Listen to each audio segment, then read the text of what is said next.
এই ছেলে পেলেগুলো নামাজ পড়ে না, এই ছেলেগুলো সারা দিন রাত মোবাইল টিপতেছে। আমি সেদিন আব্বা গত শনিবারে আমি এক জায়গায় ফজরের নামাজ পড়ছি, মাহফিলের জন্য যাইতেছিলাম আরেক জায়গায়। সারা রাত্র জার্নি করে রাস্তার পাশে এক মসজিদে ফজরের নামাজ পড়তে ঢুকছি। আমি এবং আমার শায়েখ আল্লামা মুফতি মুশতাকুর নবী কাসিমি, আমরা দুইজনের গাড়িতে ফজরের নামাজের জন্য ঢুকে দেখি, আল্লাহর কসম এই কোরআন হাতে বললাম, মসজিদের মধ্যে দেখছি শুধু দুইজন মুসল্লি, দুইটা ছেলে, ইমাম সাহেবটাও একটা ছেলে, মুসল্লিটাও একটা ছেলে। এই দুইটা ছেলে ছাড়া একটা লোক মসজিদে নেই, একটা লোক নাই, একটা লোক নাই। ছেলেটা বলল, হুজুর এটা 3 মৌজার জামে মসজিদ। মানে 3 মৌজা বোঝেন তো ভাই, এক গ্রামে তার 1 মৌজা না, কয়েক গ্রাম মিললে একটা মৌজা হয়। 3 মৌজার জামে মসজিদ এটা, শুধুমাত্র দুইটা ছেলে ফজরের নামাজের জন্য মসজিদে। এ জাতির ভবিষ্যৎ কি বলো না আব্বা? তোমরা যারা ছেলেরা নামাজ পড়ো না, একদিনও তোমরা আগামী দিনে কেমনে বাঁচবা? কেমনে বাঁচবা? আল্লাহর দয়া ছাড়া বাঁচবা কেমনে রে আব্বা? আল্লাহর ফজল ছাড়া কেমনে বাঁচবা? আফসোসের ব্যাপার, আফসোসের ব্যাপার, আফসোসের ব্যাপার।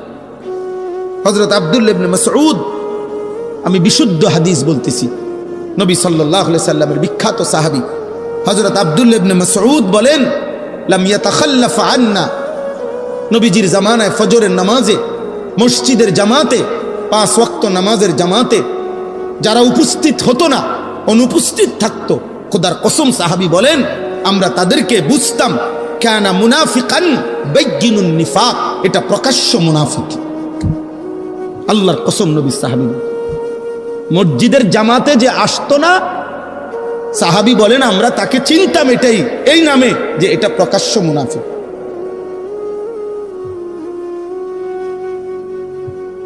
এজন্য যুবক, মাশাআল্লাহ এখানে লেখা আছে, সপ্তগ্রামের সকল যুবক বৃন্দ সার্বিক সহযোগিতা, নওজোয়ান তোমরা যারা এই মাহফিলের সাথে সম্পৃক্ত, তোমাদের অনেকের গলায় বেইস আছে, আমি তোমাদেরকে বলি, তোমরা যদি আমগরে ভালোবাসা থাকো, মহব্বত করে থাকো, এই মহব্বতের দাবি নিয়ে বলতেছি আব্বা, তোমরা একজন আরেকজনকে আগামীকালকে মিটিং করো, পরামর্শ করে বসো যে আমরা এক বন্ধু আরেক বন্ধুকে ফজরের নামাজের জন্য ডাকবো।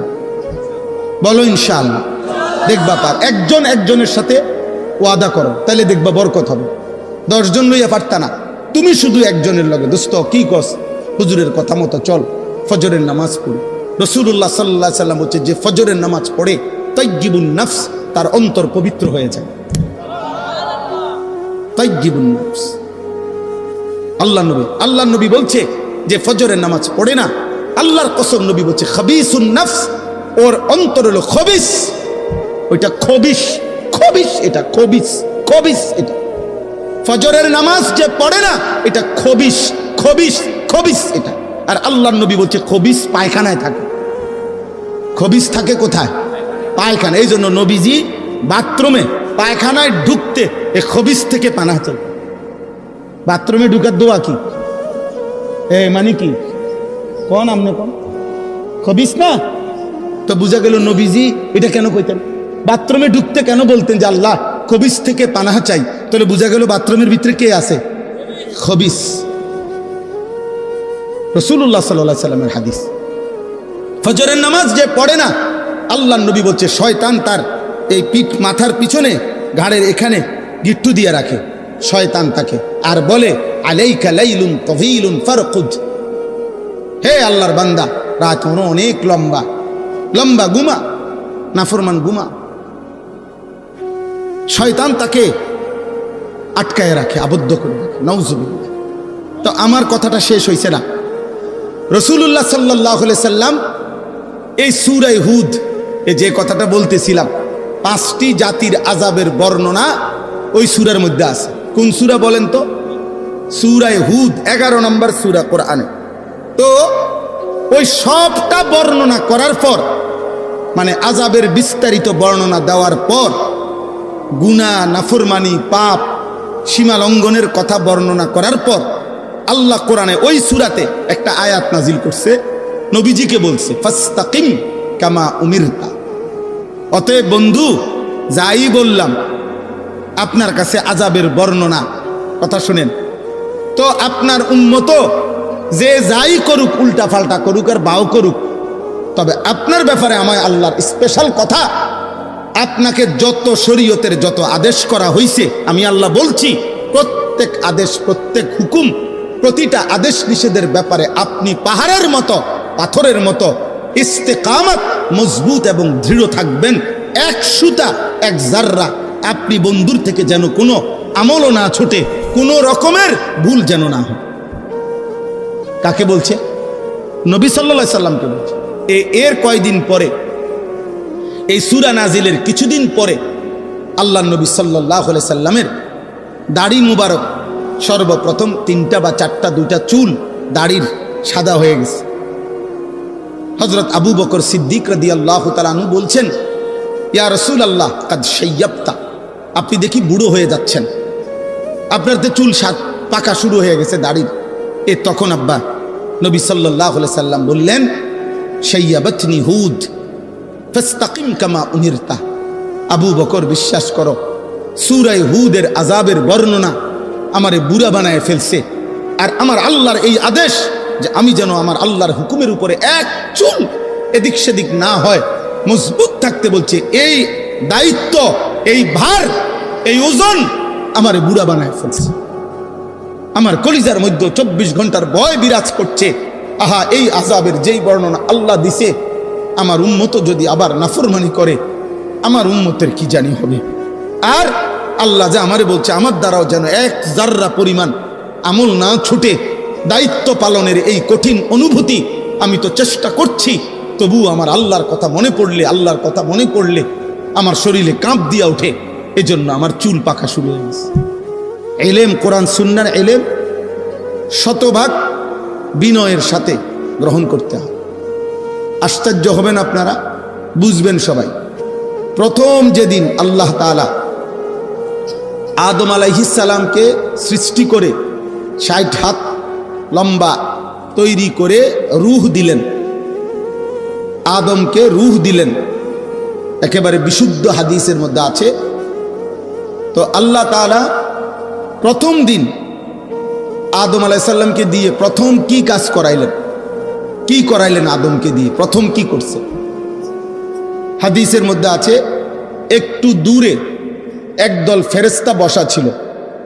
তো এই প্রথম, সর্বপ্রথম রূহ দেওয়ার পর আল্লাহ তাআলা আদম আলাইহিস সালামকে বললেন, ইযহাব ফাসাল্লিম আলা উলাইকান নাফার ফাস্তামি' লিমা ইউহাইয়ুনাকা।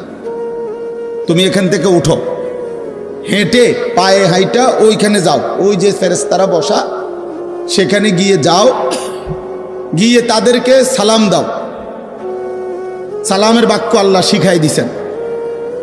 তো এই সালাম দিবার পর তুমি শুনবা মনোযোগ দিয়া যে উনারা জবাবে কি বলে ফেরেশতারা। অতঃপর ফেরেশতারা যেটা বলবে, এই তোমার আর তাদের এই কথা, সালাম, এটাই হবে কিয়ামত পর্যন্ত তুমি এবং তোমার আদম সন্তানদের পরস্পরের সাক্ষাতের প্রথম সম্বোধন। তো আদম আলাইহিস সালাম ওনাদের কাছে গেলেন, সেখানে গিয়ে সালাম দিলেন। ওনারা ওয়ালাইকুমুস সালাম ওয়া রাহমাতুল্লাহ এটা বললেন। আদম আলাইহিস সালাম শিখলেন যে সালামের পদ্ধতি, পরস্পরের সাক্ষাতে সম্বোধনে কি বলতে হবে প্রথম, এইটা শিখলেন। তো তাফসীরে আছে, কিতাবের মধ্যে আছে, মুহাদ্দিসিন উলামায়ে কেরাম বলেন যে এই প্রথম দিন আল্লাহ তাআলা আদমকে দিয়ে শিখায় দিলেন যে এই এলেম, এই যে এটা শিখা, যে সালাম শিখা, এটা একটা এলেম কিনা, কথা বলেন না? আল্লাহ তাআলা বুঝাইলেন যে প্রথম দিন আদম, এলেম এত বড় নিয়ামত যে এলেমের জন্য এই জাগাত থাইকা হবে না, তুমি ওইনে যাই হাঁটো, যাও ওইনে যাও, গিয়ে শিখে আসো, এটুকু কষ্ট সহ্য করে এরপরে এলেম শিখো। প্রথম দিন শিখাইছেন আল্লাহ তাআলা যে এলেমের জন্য কষ্ট করতে হয়। এলেম তোমার কাছে আসে না, তোমাকে এলেমের কাছে যাইতে হবে। তোমাকে যাইতে হবে এলেমের কাছে। অথচ সেজদার টাইম হয়েছে, আর ফেরেশতাদেরকে বলছে তোমরা আদমকে সেজদা করো, কিন্তু এলেমের টাইম হয়েছে আর আদমকে বলছে তুমি ফেরেশতাদের কাছে যাও। কথা বুঝেন নাই? তাহলে এলেম দাম, এলেম সব কিছুর চাইতে দাম, কোরআন সুন্নাহর ইলম। এই জন্য আব্বা, আমরা কিংবা মাদ্রাসার ছাত্র হোক আর আপনারা হোক, মসজিদের শ্রোতা হোক আর ওয়াজ মাহফিলের শ্রোতা হোক, 1 ঘন্টার জন্য হোক আর 12 বছরের জন্য হোক, আপনি আমি সবাই কোরআন সুন্নাহর ইলম জ্ঞান অর্জনের জন্য কষ্ট স্বীকার করতে হবে, কষ্ট স্বীকার করতে হবে। এই জন্য আল্লাহ তাআলা এটা প্রথম দিন শিখাইছেন। হযরত মূসা আলাইহিস সালাম, হযরত খাজির, যাকে খিজির বলেন আপনারা, খাদির আলাইহিস সালাম মূল শব্দটা, উনার কাছে 3টা জিনিসের এলেম শিখার জন্য 3টি জিনিস শিখছে। লম্বা পথ উনার সাথে সফর করতে হয়েছে, দীর্ঘ পথ সফর করে 3টা জিনিস শিখছে। একটা, আপনার নৌকা চলার পথে উনি ছিদ্র করে ফেলছে হযরত খাজির। মূসা আলাইহিস সালাম বুঝে নাই কেন ছিদ্র করল। চলার পথে একটা বাচ্চা ছেলেকে হত্যা করে ফেলছে। মূসা আলাইহিস সালাম বুঝে নাই ছেলেটাকে কেন হত্যা করল। আরো দূর যাওয়ার পরে একটা এলাকায় গিয়া ওই এলাকার একটা দেওয়াল কাত হয়ে গেছে, এই দেওয়ালটা খাজির আলাইহিস সালাম সোজা করে দিছে। মূসা আলাইহিস সালাম বুঝে নাই। 3টা জিনিস দেখছেন, একটাও তিনি বুঝেন নাই।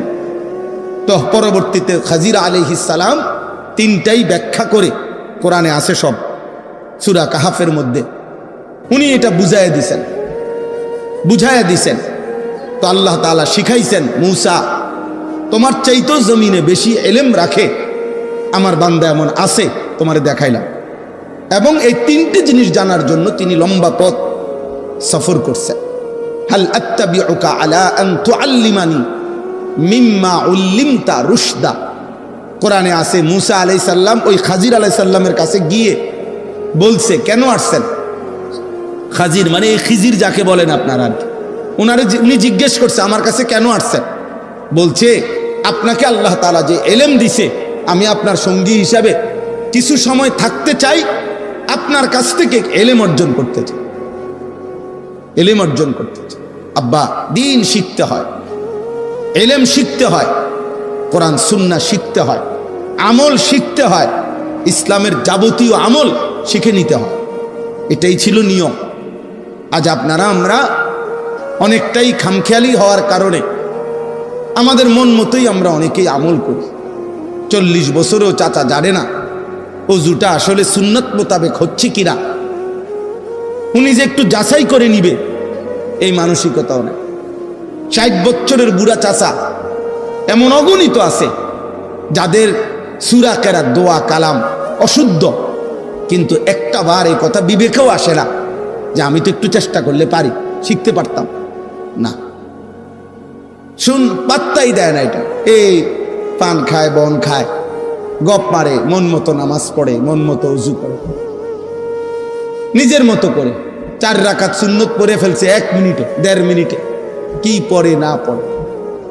একদিন আমি আপনার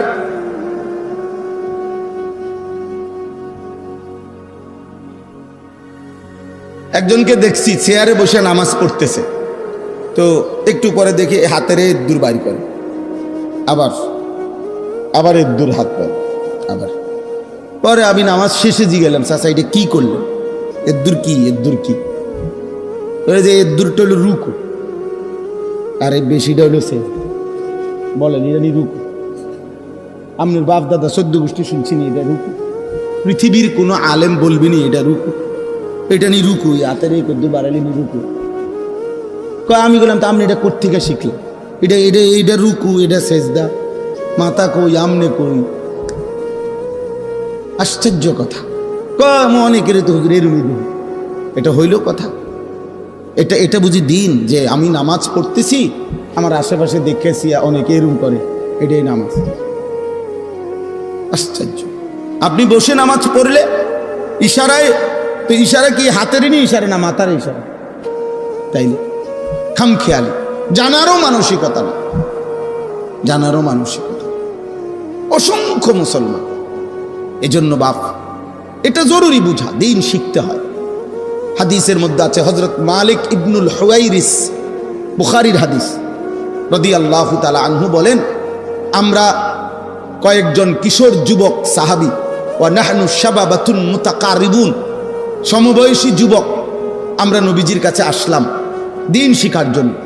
ফাআকামনা ইনদাহু 20 লাইলা, অতঃপর নবীজির কাছে আমরা পূর্ণ 20 দিন নবীজির কাছে আমরা ছিলাম। ওনারা দূরবর্তী অঞ্চলের সাহাবী, কিন্তু আয়েশা 20 দিন নবীজি সাল্লাল্লাহু আলাইহি সাল্লামের কাছে এসে দিন শিখছেন। 20 দিন পরে নবী সাল্লাল্লাহু আলাইহি ওয়াসাল্লাম ওনাদেরকে বললেন, ইরজিউ ইলা আহলিকুম ওয়া আল্লিমুহুম ওয়া মুরুহুম, তোমরা এবার তোমাদের পরিবার এলাকার কাছে ফিরে যাও, তাদেরকে ইলম শিখাও, তাদেরকে আল্লাহর হুকুমের প্রতি আদেশ করো। ওয়া ইযা হাদারাতিস সালাহ ফালিউআদ্দিন আহাদুকুম, যখন নামাজের ওয়াক্ত হবে তোমাদের একজন আজান দিও। ওয়ালিয়া উম্মাকুম আকবারুকুম, এবং তোমাদের মধ্যে বয়সে যে বড় সে ইমামতি করবে।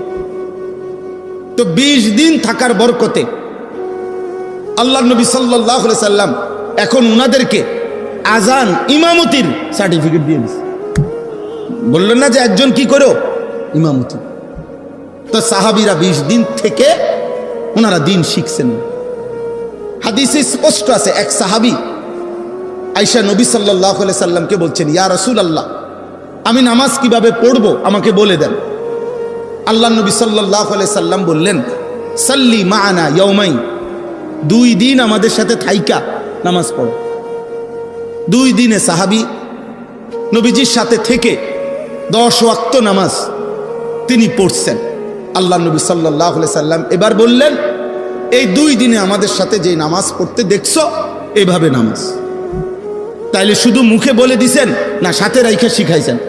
কথা বলেন না, সাথে রেখে শিখাইছেন, সাথে রেখে শিখাইছেন।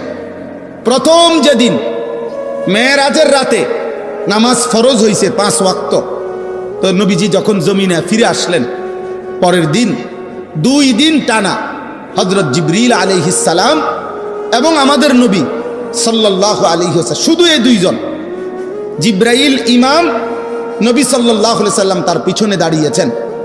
2 দিনে 5 ওয়াক্ত করে 10 ওয়াক্ত নামাজ পূর্ণ 2 দিন জিবরাইল নবীজিকে দেখাইছেন। দেখানোর পরে জিবরাইল বলছেন, ইয়া রাসূলুল্লাহ, এই 2 দিন কেন পড়াইলাম? প্রথম দিন প্রত্যেক ওয়াক্ত নামাজের আউয়াল ওয়াক্ত শুরুর সময়ে আদায় করে দেখাইছে। দ্বিতীয় দিন 5 ওয়াক্ত নামাজের শেষ টাইমের আগ মুহূর্তে নামাজ পড়ে দেখাইছি।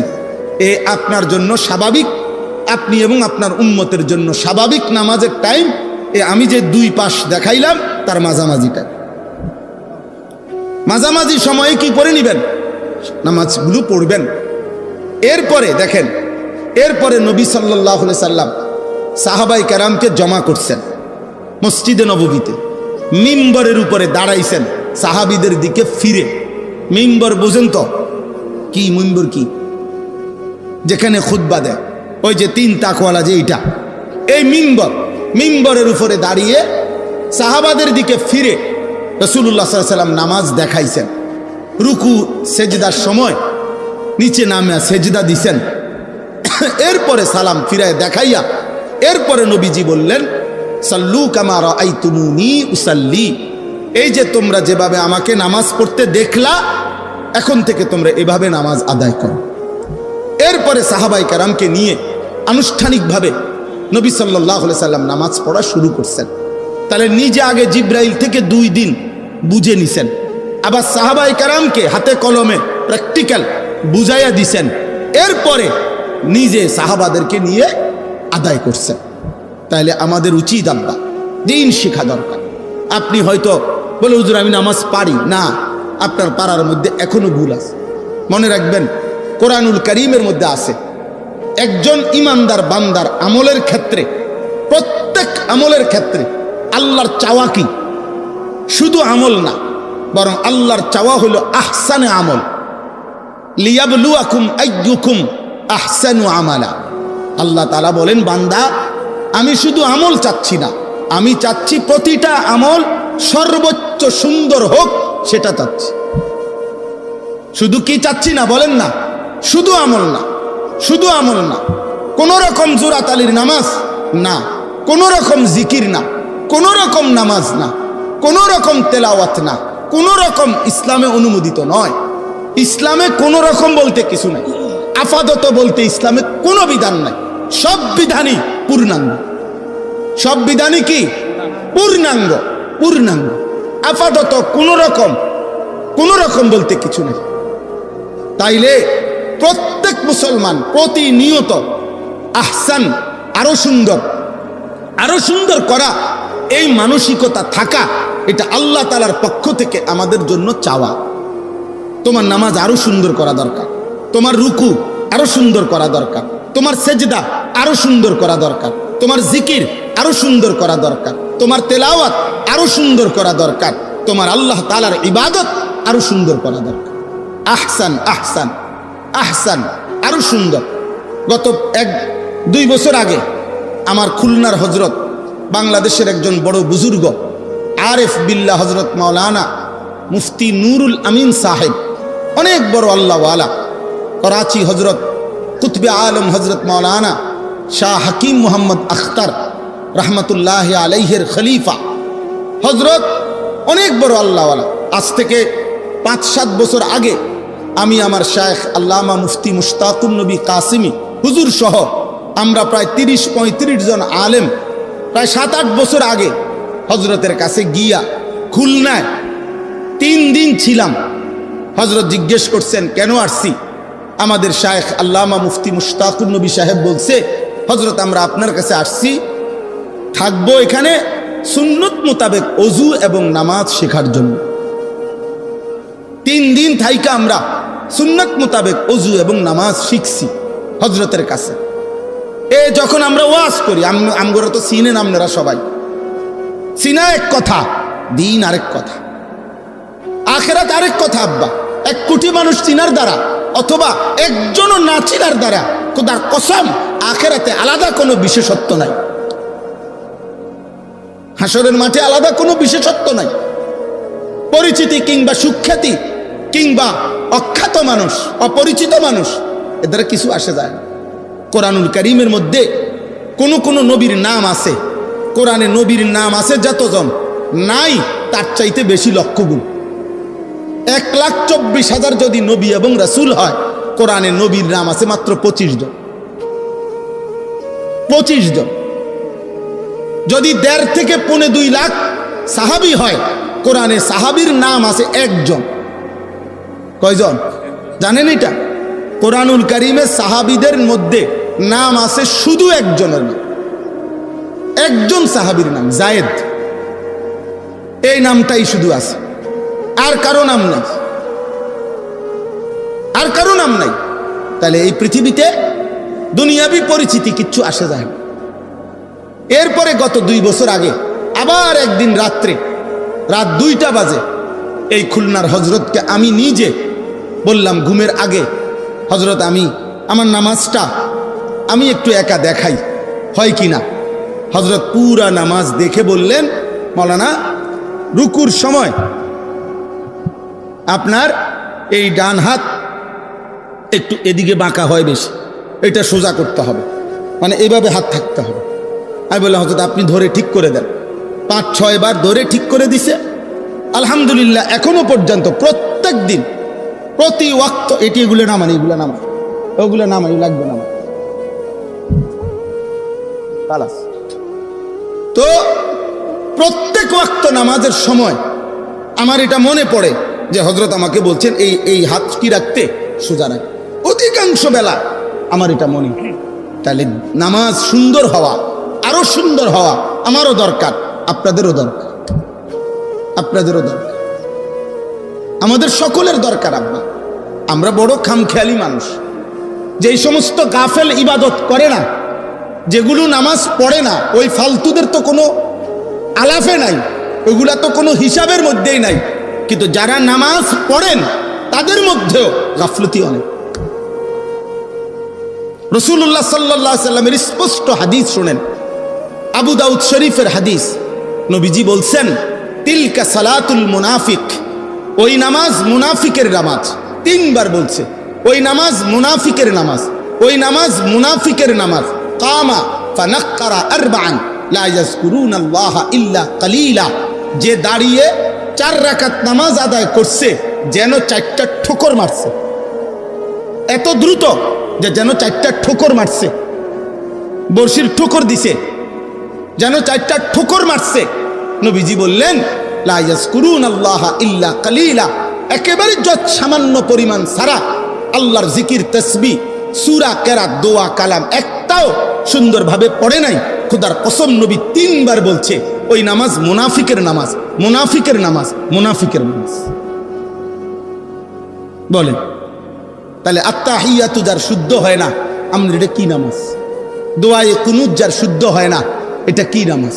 তাব্বাত ইয়াদা কুল হুয়াল্লাহ শুদ্ধ হয় না, শব্দ হইল সুবহানা রব্বিয়াল আযীম। আপনি কোন সুবহানা বিল-আযীম, সুবহানা বিল-আযীম, সুবহানা বিল-আযীম কিতা? হ্যাঁ আপনি কি বললেন? এটা আত্তাহিদুলিল্লাহ সাল্লাতু তাইয়্যিবাতু আসসালামু আলাইকুম আসসালামু আলাইনা নবিয়্যিল সালাম শাহাদু আল্লা ইলাহা ইল্লাল্লাহ মুহাম্মাদুর রাসূলুল্লাহ আল্লাহুম্মা সাল্লি আলা মুহাম্মাদ ওয়া আলা আলি মুহাম্মাদ কামা সাল্লাইতা আলা ইব্রাহিম ওয়া আলা আলি ইব্রাহিম ইন্নাকা হামিদুম মাজিদ আল্লাহুম্মা বারিক আলা মুহাম্মাদ ওয়া আলা আলি মুহাম্মাদ কামা বারাকতা আলা ইব্রাহিম ওয়া আলা আলি ইব্রাহিম ইন্নাকা হামিদুম মাজিদ আল্লাহুম্মা ইন্নী যালামতু নাফসি যুলমান কাসীরান ওয়া লা ইয়াগফিরু যুনুবা ইল্লা আনতা ফাগফির লিমা কুনতা মিন ইনদিকা রাব্বি ইন্নাকা আনতাল গফুরুর রাহিম আসসালামু আলাইকুম সুবহানাল্লাহ সুবহানাল্লাহ